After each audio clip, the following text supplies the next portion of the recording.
I know this is weird, but I first crossed paths with my husband, Matt, because of his brother, Jack, who I used to have a small, harmless crush on back when the three of us went to the same college. Jack was 1 year older than me, and we had mutual friends. Jack had a reputation for being a playboy, and I did not want to be one of his conquests, so even though I had a bit of a crush, I never pursued him. However, once my college best friend found out about my crush, she would often tease me about this. And this is how all our mutual friends eventually found out. I guess the word must have gotten around to Jack also because he would often try to flirt with me or be overly cozy around me whenever we would meet around others. He asked for my number and would text me about how I was girlfriend material and how any guy would be lucky to be with me. I was flattered, but I knew better than to believe him, so I kept my distance. According to him, he wanted to enjoy some carefree moments before committing to a serious relationship and settling down. He shared this sentiment not only with others, but also with me whenever he was drunk. I have always been a nerd my entire life, so even during college, I would spend most of my time in the library. Jack would try to come up with reasons to talk to me whenever I was cooped up in the library studying. On 2 occasions, he wrote me notes confessing his feelings. But then, when I would confront him about it, he would backtrack and apologize to me. I did not have a lot of experience, so I would not understand this back and forth. However, on my birthday, which is just a week before New Year's, he sent me a heartfelt message declaring his love for me and expressing a desire to pursue a serious relationship. I remember feeling stunned reading through his message and asking if he was really serious.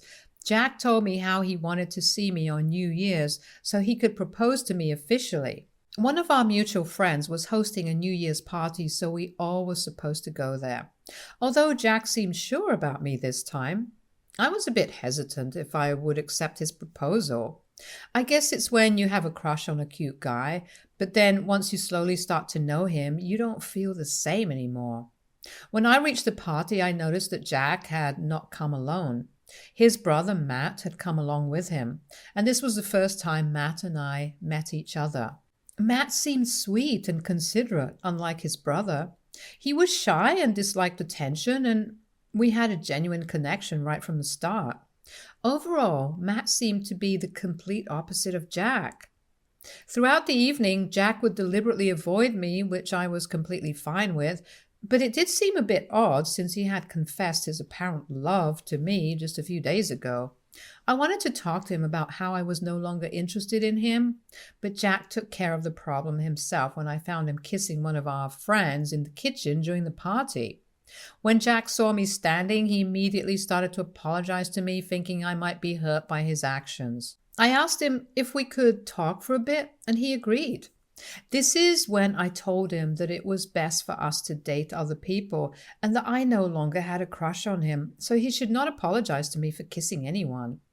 Jack protested and tried to blame me for the situation, saying how I had led him on, but I firmly told him that we were not committed to each other, and I never exclusively told him that I liked him. I also told him that he was free to think whatever he wanted and walked away. That was the last time I ever spoke to Jack regarding this matter. The next day after the party, I received a message from an unknown number who turned out to be Matt. He got my number from one of our friends, and this is how we got to know each other. Eventually, he asked me out on a date, and I agreed. I didn't want things to be weird with his brother later, so I told Matt everything that had happened between me and his brother. Matt seemed surprisingly cool with it and told me it's not a big deal. This is how we started going out and ended up falling for each other eventually. Matt is the best thing that could have ever happened to me. He is my best friend. He is everything to me, and I love him more than anything. Jack wasn't happy to see that I was dating his brother and was always cold towards me. I didn't let it bother me too much since I thought maybe he was just awkward. Throughout the years that Matt and I dated, Jack would always find a reason to come in between us. Like if we had bought tickets to a concert, he would invite himself, telling Matt about how he had always wanted to go to that particular concert also. Since Matt and Jack stayed together, we could never get a lot of privacy. Jack would always interrupt our movie nights and insist that the three of us should play board games or do something else where he would feel included. I started to resent him because of this and would tell Matt how weird I found this behavior. Throughout all of this, Jack was still sleeping with multiple girls, so we knew that it had nothing to do with me. When Matt and I took the next big steps and started having dinners with each other's families, Jack had a big brother talk with Matt where he basically told him that he should not get so serious with one girl and that there was plenty of fish out in the sea. Matt insisted that he was happy with me, and so was I, but Jack refused to believe that. He tried to convince Matt about how he was too young to commit and that he should try sleeping with other girls. When Matt told me all of this, I was pissed. It basically seemed like Jack was trying to convince Matt to cheat on me, which was so ridiculous since I trusted my boyfriend and I knew he would never do anything to hurt me. In the second year of our relationship, Matt and I moved in together because it was just more convenient for us. Jack did not like this at all and would try to convince Matt to let him move in with us. I firmly declined so that Jack started to tell all our mutual friends about how I was coming in between two brothers and I was trying to dictate his brother's life. Matt quickly shut him down, but Jack would always say things like this about me to bully me. Once, when a group of us had gone to a bowling alley after our exams were done, he knowingly spilled his drinks on me after everyone complimented me about my shirt. Later, when I was trying to clean the mess, Jack came to me and apologized, telling me that I should not be wearing revealing clothes around him. I found his behavior so odd and creepy that night that I even contemplated breaking up with Matt since I did not know how to deal with his brother. Matt and I had a serious talk and I told him how uncomfortable his brother was making me day by day. Matt admitted that Jack's behavior did seem odd to me, so after that day we stopped hanging out with him. If Matt wanted to meet his brother, they would have one-on-one hangouts, but I stopped going out to group gatherings if Jack was invited. Obviously, our friends group started noticing this pattern, and word must have gotten around to Jack because after a few weeks, he sent me a long message apologizing to me for everything he had done. He assured me that he is happy for his brother and me and won't ever do anything to jeopardize it. Since that day, he seemed to stay true to his word. He no longer made me feel uncomfortable anymore. When Matt and I got married, he gave his best man speech and mentioned a bit about how he used to have a bit of a crush on me back in college and how he sacrificed for his brother. Everyone laughed because they thought it was sweet, but I was a bit mortified. Matt didn't seem to mind, so I decided to let this slide also. We had a great time at our wedding in spite of this. When Jack hit 30, he started catching a lot of flack from the family for not tying the knot and settling down.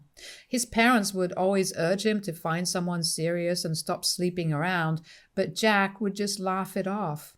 Matt confided in me that he did find it strange that his brother had never gotten into a serious relationship with anyone.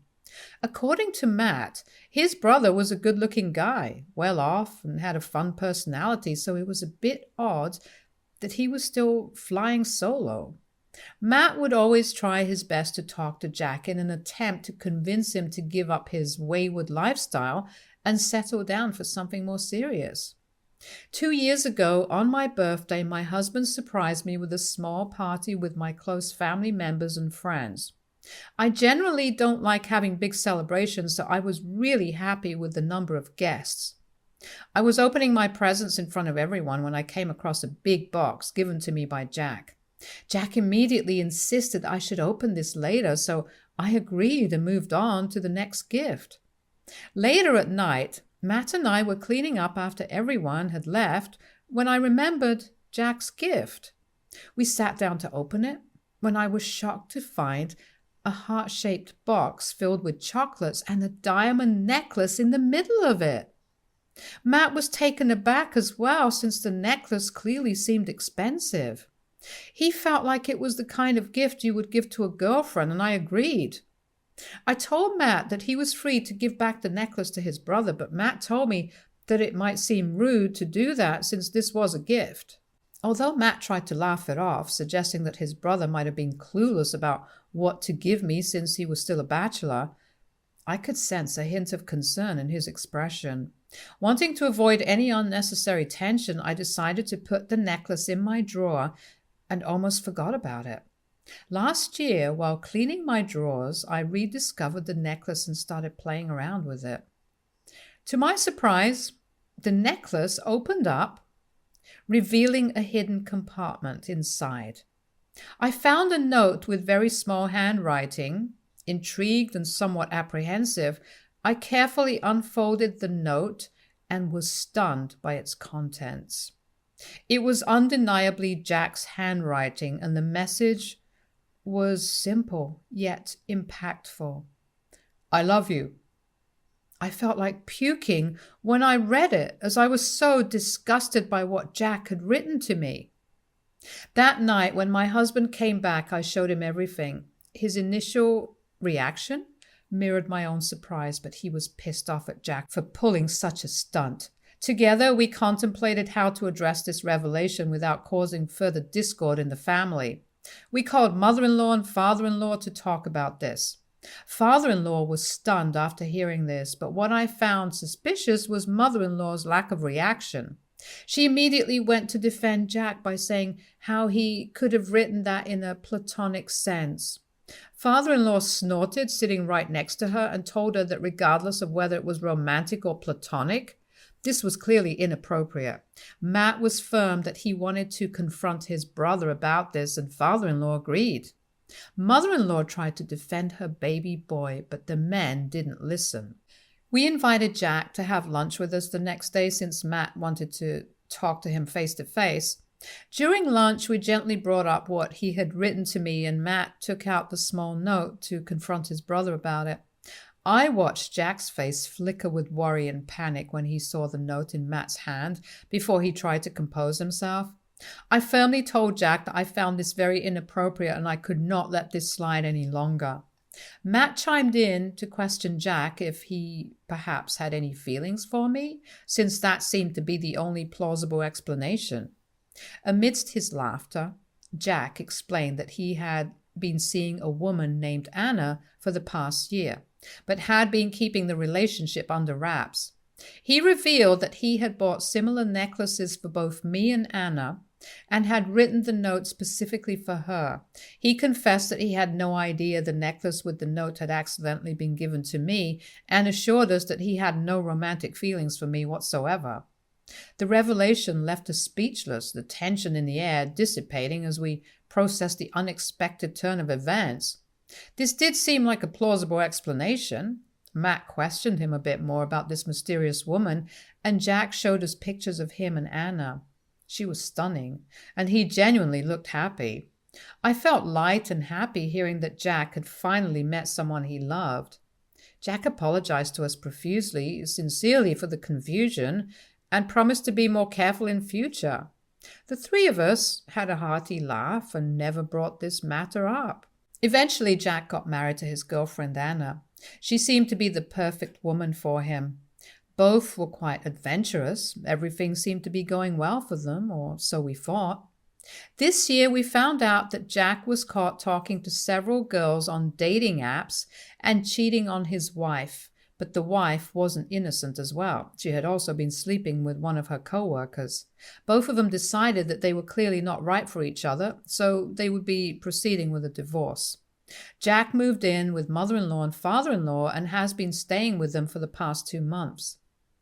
Now, whenever me and Matt go to visit my in-laws' place, Jack is always around. He was kicked out of his job since he has been depressed due to his divorce and sits in his room gaming the whole day. Matt has tried to talk to his brother and urged him to get another job, but it's fallen on deaf ears. Whenever I'm around, Jack shows extra attention to me and gets quite close to me while talking. At first, I didn't even notice this. For example, he was teaching me and Matt about one of his video games. He was learning to play the game when Matt received a very important call from work, so he excused himself. Jack sat down next to me trying to teach me. I was learning all the buttons when he put his over mine and told me how I should hold the controller. His touch lingered a bit longer than necessary. I felt a twinge of discomfort and immediately got up to find Matt. I asked my husband to take me back home, and he knew that something was wrong. On our way back home, I told him how Jack had held my hand, and Matt was furious. He wanted to confront his brother, but I told him that since Jack was living with our in-laws in the moment, he might get kicked out, and it would make things even more awkward or worse, that mother-in-law would not believe me and think that I was trying to stir up things unnecessarily. I decided that I wouldn't ever let my guard down near Jack ever again or be anywhere alone with him in order to protect myself. Recently, my husband was involved in an accident. He was driving to work when a truck collided with him from the back while changing lanes. When I got the call from the hospital, I almost fainted in shock since he was the love of my life and I thought I was really going to lose him. When the news reached my in-laws, my mother-in-law and father-in-law, they expressed genuine concern and rushed to the hospital as well. Jack was also surprisingly supportive, constantly checking in, offering assistance. My parents were worried about me and flew in to be there for me during this tough time. As my husband started to recover while still hospitalized, he was allowed one visitor at a time. I would visit with him every day, either reading him a chapter of his favorite book or playing his favorite song for him. I was so grateful that he was still with me and was fighting hard to be alive. Mother-in-law and father-in-law made regular visits expressing their care and concern for their son. However, a peculiar pattern emerged when Jack joined these visits. Instead of engaging with his brother, he would seem more inclined to direct his attention towards me. He would hug me or touch my cheeks incessantly, telling me how I should remain strong and that if something happened to his brother, he was there for me. I found it extremely uncomfortable and would immediately distance myself from him. Mother-in-law would make Jack stay with me, telling me how I should not be alone at the hospital and that I needed to be around someone. Eventually, over the weeks, my husband started to recover. The doctors were happy with his miraculous progress, and despite a fractured leg, he was going to be okay overall. My parents were so happy for me, and only after they talked with my husband and were assured by the doctors that my husband was out of the danger zone did they fly back to their place. I was grateful that my parents had taken the time to even be with me. I would spend my evenings with my husband while he was recovering. During one of the hospital visits, my husband made a light-hearted joke about how, if something were to happen to him, I could still have his brother since they both looked so similar. I suddenly went quiet. My husband also might have understood that he went a bit too far with his jokes because he immediately started to apologize. I couldn't hold back my emotions any longer, so I burst into tears. My husband leaned forward to comfort me despite his multiple bandages. He looked really concerned. I explained to him how I would never be with his brother since I never loved him. I told him how I was tired of people not taking me seriously. My husband's brow furrowed in confusion, and he asked me who else didn't take me seriously. And this is when I finally opened up about my suspicion. I told my husband I suspected that Jack never moved on from me and had continued to harbor some kind of feelings for me. I told him about how he would behave whenever he came over for hospital visits, and I also talked about how I had a lingering suspicion that mother-in-law was in on it as well, since she clearly adored Jack and was trying to turn a blind eye on his behavior. My husband, realizing the gravity of the situation, apologized sincerely. He told me that he had no idea that I had all these thoughts in my head. He told me how he had also long suspected that Jack harbored feelings for me, but he had given his brother the benefit of the doubt for quite some time. I hugged him as I wanted to feel his warmth around me. After a moment of reflection, my husband proposed a plan to teach both mother-in-law and Jack a lesson and find out if this was indeed true, since we didn't have any solid proof yet. He suggested I call his mother and ask for assistance with the medical bills. If she truly cared for both her sons equally, she would agree without hesitation. However, if she hesitated, made excuses, or imposed conditions, it might indicate that she was aware of some underlying issue. I agreed to the plan, and the next day I met mother-in-law in hospital cafeteria for lunch. I began discussing the overwhelming costs of the medical bills and expressing my concern. To my surprise, mother-in-law promptly offered to pay the bills with no hesitation. I felt a momentary sense of relief. However, her subsequent suggestion caught me off guard. She started to propose that I should move into their home until my husband recovered, emphasizing that I shouldn't go back to an empty house at such a vulnerable time. As she continued, she mentioned Jack was lonely as well and missed his brother, so I could perhaps give him some company.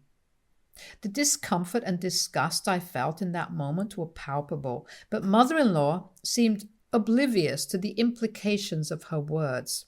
She continued to say how I and Jack are so similar in certain ways and that we could work on our friendship during this time. I literally cringed in disgust while mother-in-law continued to say how if I wanted, I could perhaps get with Jack until my husband gets better and no one would be wiser. I got up from my seat and thanked her for her honesty, because now finally I had the proof I very much needed. Her entire demeanor changed and she asked me what was happening. This is when I told her that I was recording the entire conversation on my phone since I wanted my husband to hear this. I told her how I and Matt had come up with this plan in order to get to the bottom of this, and how I had long since suspected that she knew her son Jack was interested in me.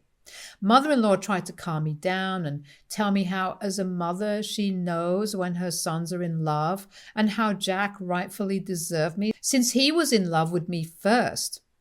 I was shocked to hear her entitled reply and told her that I was going to tell father-in-law about this and make sure that Jack got kicked out of their house. Mother-in-law started to protest how falling in love is not a crime, but I just walked away.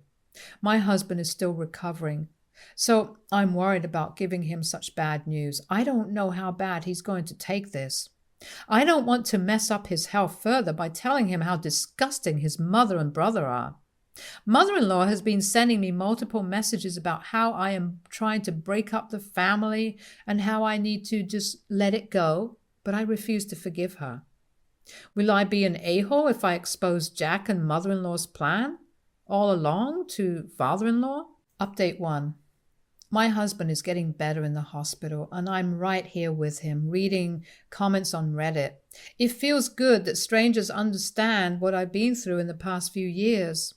The comments remind me that I'm not alone and people get how complicated things are. This online support makes me more determined to deal with the family issues once my husband is out of the hospital and we're back home safely. The kind words from the online community have given me comfort and strength. I do plan on talking to my husband about everything, since I have never hidden anything from him. Whatever my husband decides to do, I'm okay with it. If he agrees with me that we should talk to his father, then I plan on exposing everything to father-in-law about his wife and Jack. To some of the Redditors who think perhaps I encouraged Jack to have feelings for me, shame on you. I was just in college when I had a teeny tiny crush on an older guy, just like every other freshman of my age. Jack was very outgoing even in college, and most girls were attracted to him because of that. But when I got to know him, I realized that he was not my type. I very respectfully let him know about my thoughts. I admit that I should not have fallen in love with his brother, but I did. This is all in the past and happened years ago, and we are adults now, so I should not be blamed for this. I love my husband, and I have always been upfront about my past. He knew right from the start my history with his brother, and he still pursued me, which I am glad he did, since he is everything to me.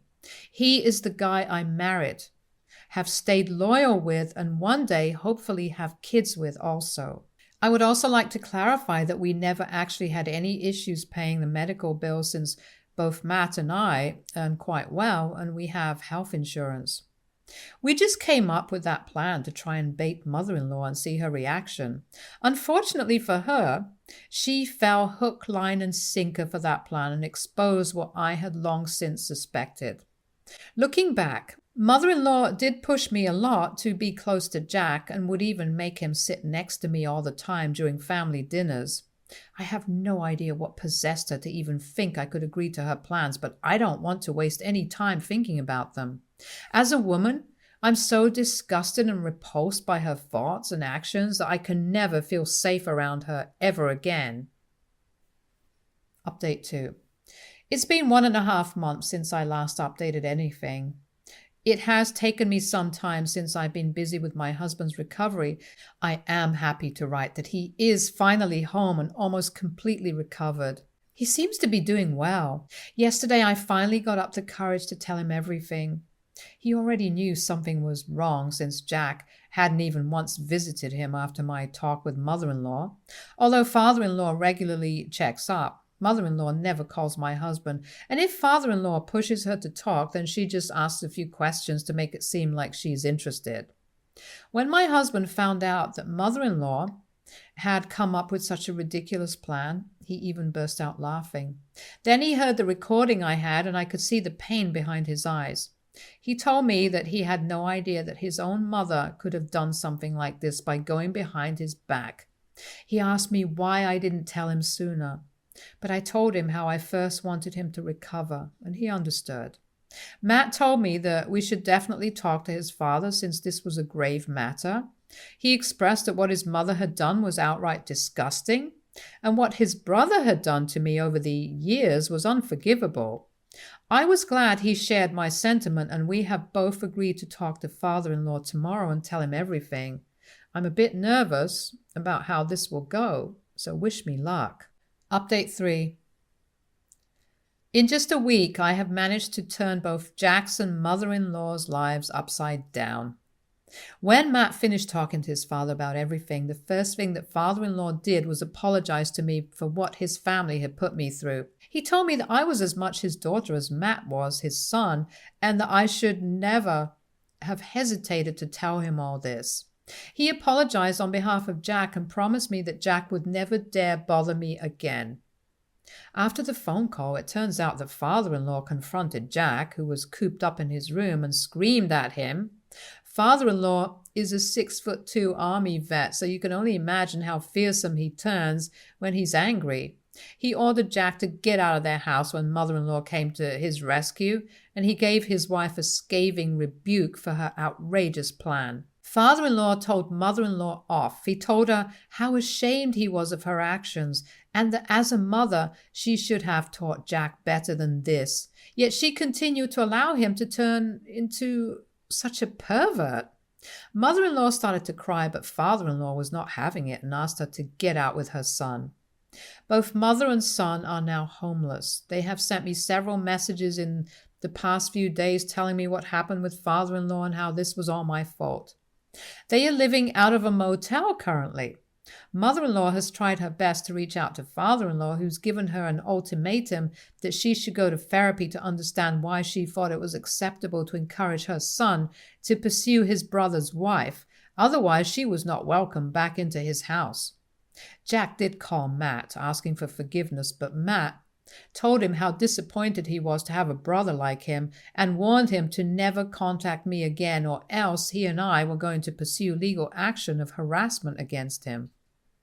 The news of the family drama has spread throughout relatives, and while some were shocked, others acknowledged that there had always been an underlying favoritism towards Jack from mother-in-law. Matt's extended family has offered support to me and my husband during this challenging time, and everyone agrees how weird it was for mother-in-law to do what she did. She's currently being shunned and taunted by everyone. I have also talked to my parents about this, and they are as weirded out about this as everyone else. I just want to move on from this incident and continue to live my life peacefully with my husband. I am grateful that father-in-law stood up for us and believed us. Choosing to cut ties with mother-in-law and Jack is the right decision, and my only desire is to proceed with living this wonderful life with my sweet husband by my side. Stay tuned for more stories from Agre relationships.